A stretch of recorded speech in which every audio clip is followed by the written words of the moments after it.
2014 is an important year for Tunisia, as it will hold two very important elections.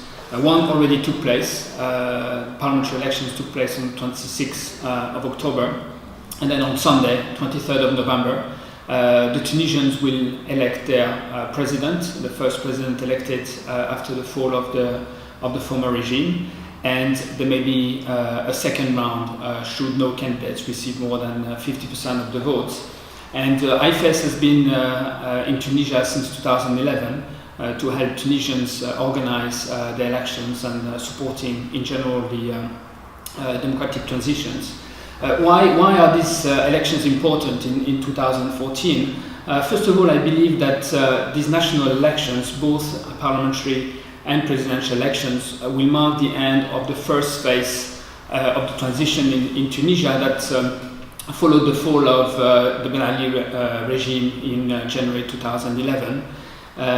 These elections will also mark the end of an interim period opened with the elections to the National Constituent Assembly on the 23rd October 2011.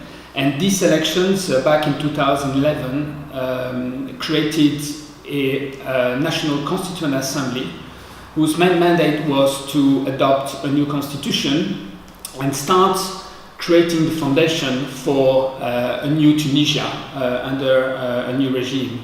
And the 2014 elections marked the end of this transition period during which Tunisia adopted a new constitution on 26 January 2014, and the parliamentary elections and the presidential elections will be the first elections held under the new constitution, but also held under a new legal framework.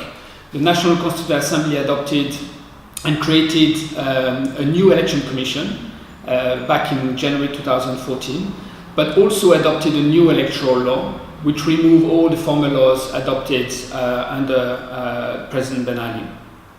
So these elections are important because it will be testing also the legal framework, the new legal framework that was adopted by the National Constituent Assembly.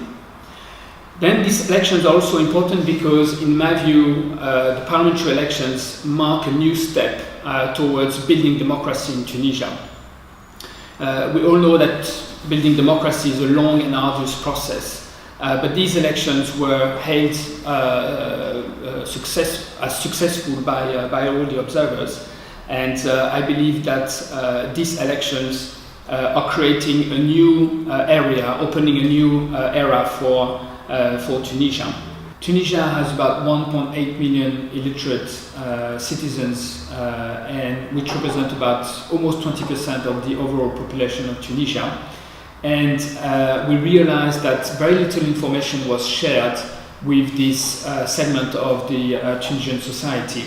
So we embarked on a program with the Ministry of Social Affairs that manages educational centers specialized for illiterate voters. It's a 2-year curriculum, a 2-year program.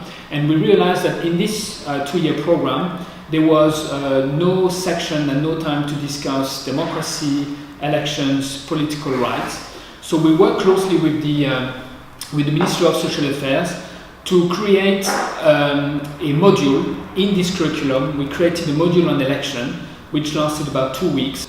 And the end of this 2-week class is the organization of a polling simulation, during which the illiterate voters are going to exercise what they learned during the 2 weeks of the class. And the classroom will be transformed into a polling station, and they will have to rehearse the voting steps and the polling procedures that they will have to follow, and that they followed on 26th of October, and they will follow on the 23rd of November for the presidential elections.